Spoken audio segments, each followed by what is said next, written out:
यार कितनी sexy bike लग रही है यार। Baby, one angle to 97 nambile. Oh, ini nih rawan. Oh, ما بتقدر. أما استهان زمان فيلم بتاعي. والله؟ أما ده إيه تسرع قبله؟ أيوة ما أعرف فيلم عدوه. أيوة.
Manya nabida, manya.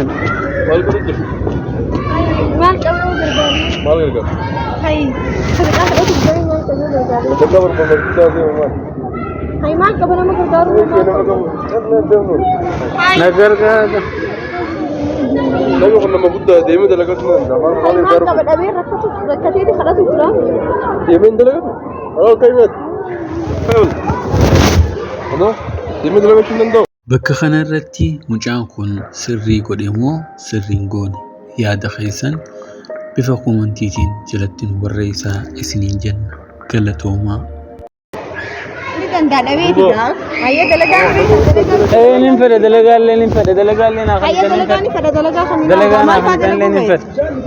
ما الفاد لقوي Ani duraan makaanikan ture makaanika dalaguun hin beeku makiinaa dalaguu fa abbaan makaanikaa waan deemeefin amma dalagaa achirraa dhiise malee makiinaa dalaguu akka jaa'ibatti hin danda'am makaanikan ture. Tenang sesuatu. يرجع ماكينة دلقة ماكينة شيء من جبتي بس أنا ناقول شغالي لا Makinan? ماكينة من دبتي صح Hin danda'ee tolchuu naa kan na dalagaallee dalaguu hin ها أتمنى لك لو ترى قاعد بيصير دلقة بربادة دلقة خمينة Sejujurnya ya guys, dalagat alhamdulillah. baby please أكثر من تاني فوقها dalagaa naa kan hin danda'a. أوكي Makinan ada kata cuma itu. Nin beeka tolcheetiin beekan duraan makaanikan ture bara. Esa. Maka akiyyaan ammaan tana biyyaalaa deemee jaamboo jaama makaanika guddaa ture achi keessan hojjechuu ture inni deemnaan sababa saniitiif akkasitti bakka. Dalagat sih kan udah. Hayyee. Makinan itu sudah berbeda. Wala gerai. Hayyee. Nin tolche. Hayyee.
Jireenya kee keessatti dandeettii qabdu yoo hojii argattee dandeettii teessaniin hojjedhu malee kararra dhaabbattee yookaan immoo ganda keessa deemtee yookaan immoo namoota beektu bira deemtee hin kadhatin. Dandeettii qabdu yoo hammaallachuu ta'e hammaallachuu yoo hojjechuu ta'e immoo hojjechuu waan rabbiis dandeessee hojjedhu malee kararra dhaabbattee inuma hin kadhatin. Ilmi namaa waan hin hojjenne hin qabu. Yoo fedhinnaa isaa taatee kadhachuudhaaf kararratti ba'e malee namni hammaallachuu hin dandeenye nama qaama miidhamaa ta'e qofa. Sunuu hanga dandeetti ni yaala waan rabbiin isa dandeesse jechuudha. Kanaafuu dalagadhu sin jaala. Ni beektaa yoo abdii utuu baattee waan sammuu keetiif ganama waadaa galtee bakka ni geessa.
Dulu tolchitee fitte maaltu hir'ate? Wanta akkanirrannee tolcheeftee hin jirtu. Wallahi gommas Hundatti deebise. hunda lallaalte. Tolcheetu jira akka ajaa'ibaa. Itti Maallaqa bakka hin beektu maaliif ta'e? Hayyee. Hayyee. Galatoo. Hayyaa abshii. Hayyee.